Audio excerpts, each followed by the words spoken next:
Good afternoon, everyone. TractorMan44 here. Do a lot of weird things on this channel. Don't stick to one thing in particular. It's all about just doing whatever you need to do, to get by. I spent a whole career collecting stuff, saving stuff, for later. And of course, all the way up to this time, I've used tons of stuff that I brought home. You get off the job site and things like that, out of trash hoppers and everything. I'm doing what I want to do. I always have and probably always will. But at any rate, I come to a deal to where I need one of the things I brought home about 1995, 1996. So 23, 24 years ago or so, I came across this in a school district.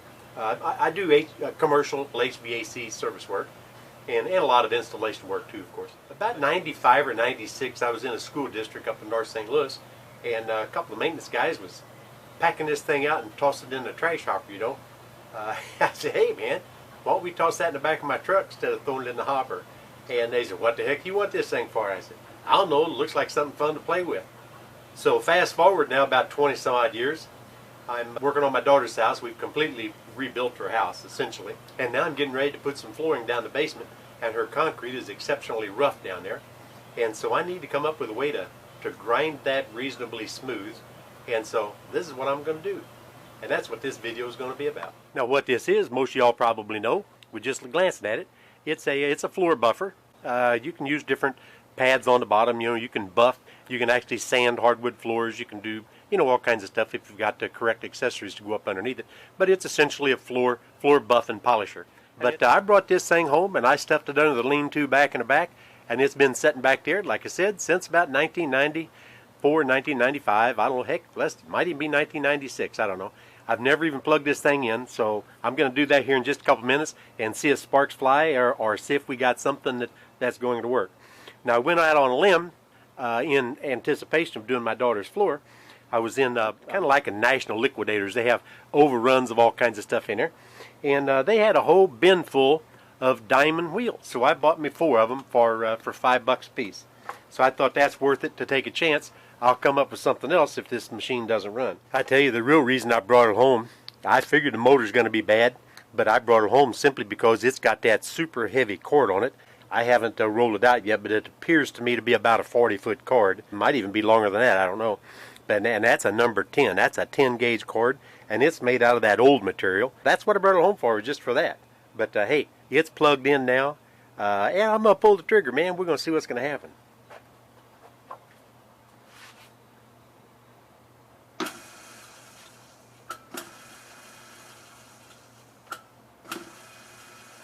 Well, I tell you what, I hope you can see that. I'm actually kind of excited about that. There's no smoke coming out of the motor. There was no arcing and sparking or anything, no moaning and grinding. Apparently, well, I don't know. Until I put a load on it, I really won't know. But it felt like the start capacitors dropped out of the circuit, and like I say, there didn't seem to be any heat developing.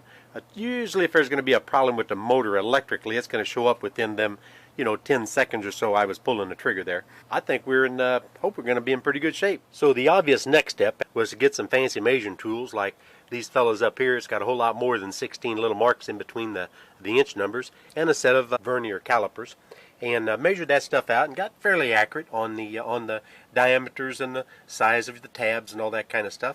So I laid that out and just kind of drew a sketch of what I wanted to make, and then I took my old draftsman's compass, from high school, transferred that to a piece of manila folder material, and transferred that and then cut that out, made sure that fit on the bottom of this, and then went ahead and transferred this onto a piece of 3/8 steel. So now I'm in the process of making that 3/8 steel look a little bit like the drawing, except for a little bit more accurate, because that's just a freehand drawing.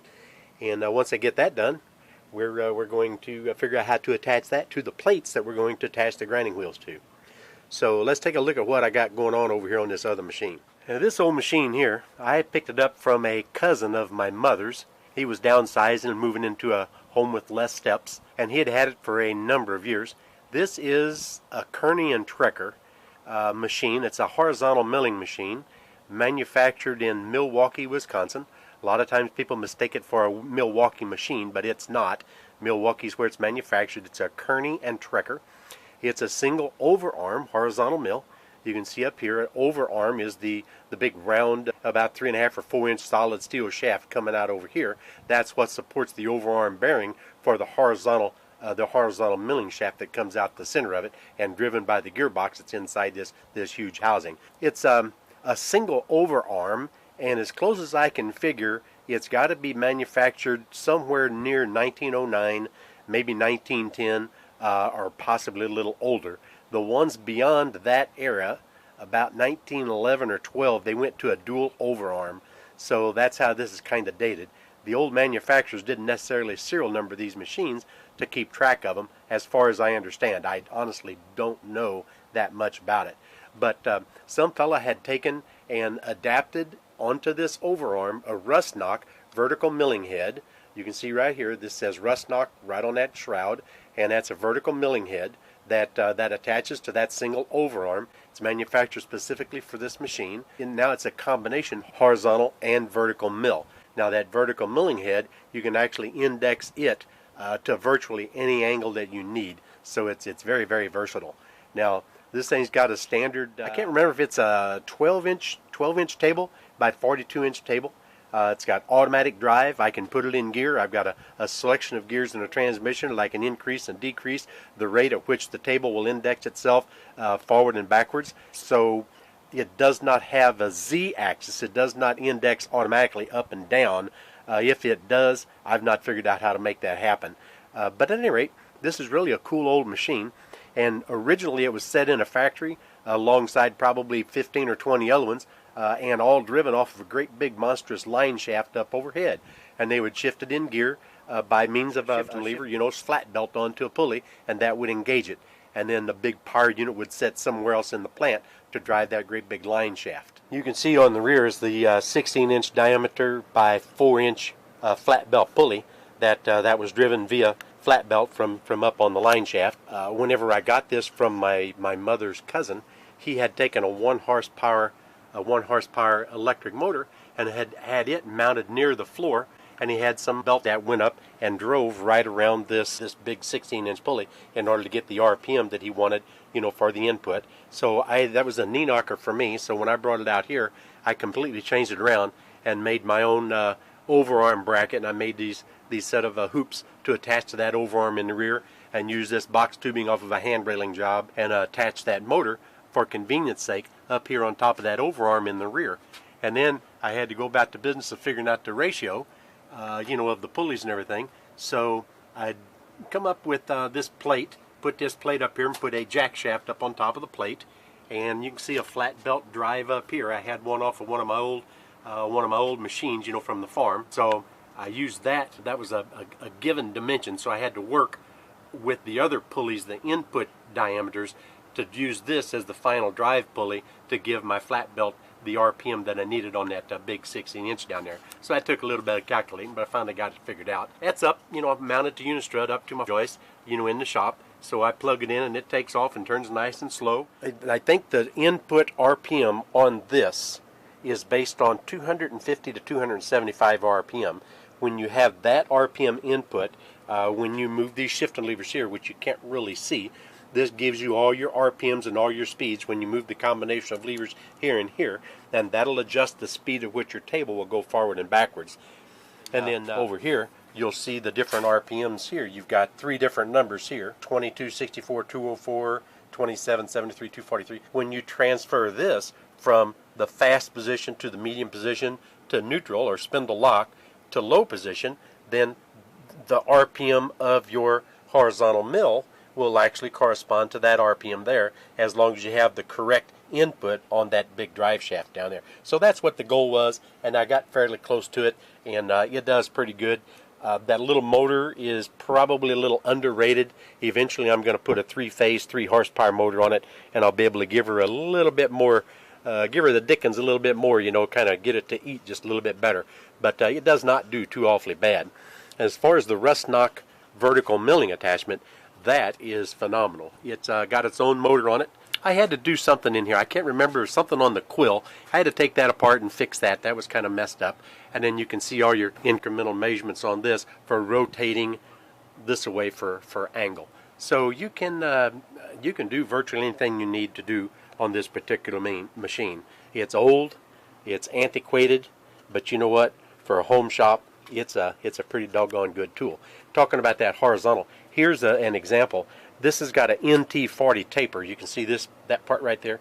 That's the NT40 drive that actually inserts into this drive coupling here on the machine, and that's an NT40 there with like an 1.25" bit in it right now. But whenever I use this shaft here that I just showed you, I've got to use an overarm bearing that actually goes on this, hangs down, and supports the end of this shaft. So this NT40 goes in and is driven, but then the overarm bearing holds out here by my little finger wiggling. It holds that into the shaft to hold it secure. But at any rate, we're about ready to trim this piece up. This is the thing that I'm making for that drive over there. And so we're going to kind of clean this up a little bit, make it a little closer to square. We're going to chop these out just a little more accurately and see what happens. Okay, she's plugged in and running. You can see it's a nice slow RPM. The motor there, that 1 horse, is 1725, but I've got it geared down to roughly 260 to 270 RPM on the input shaft. So you can see I've got the gear engaged. Here's our horizontal shaft that actually is holding the milling bit or the machine bit in right up here on the front. And if you see, it's actually turning. It's turning at a very slow RPM. I want to turn it really slow because, like I say, I don't crowd it because that's only a 1 horse motor. So let me set this on the tripod and we'll index that through there and see how she's going to cut.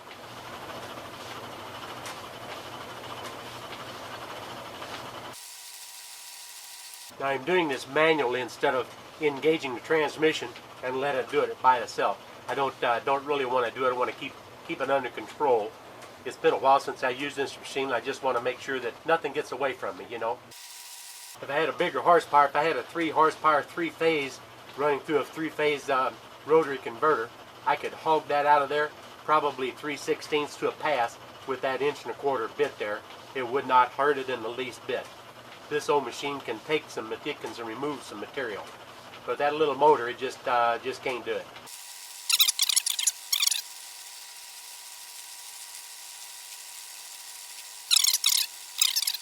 If I didn't know any better, I'd say that's close enough on this side. So let's drop this down and take a look. That's not too awful bad.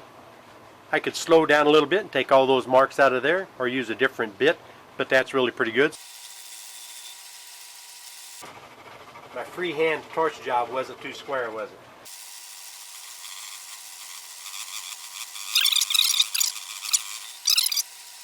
This will probably be the last pass.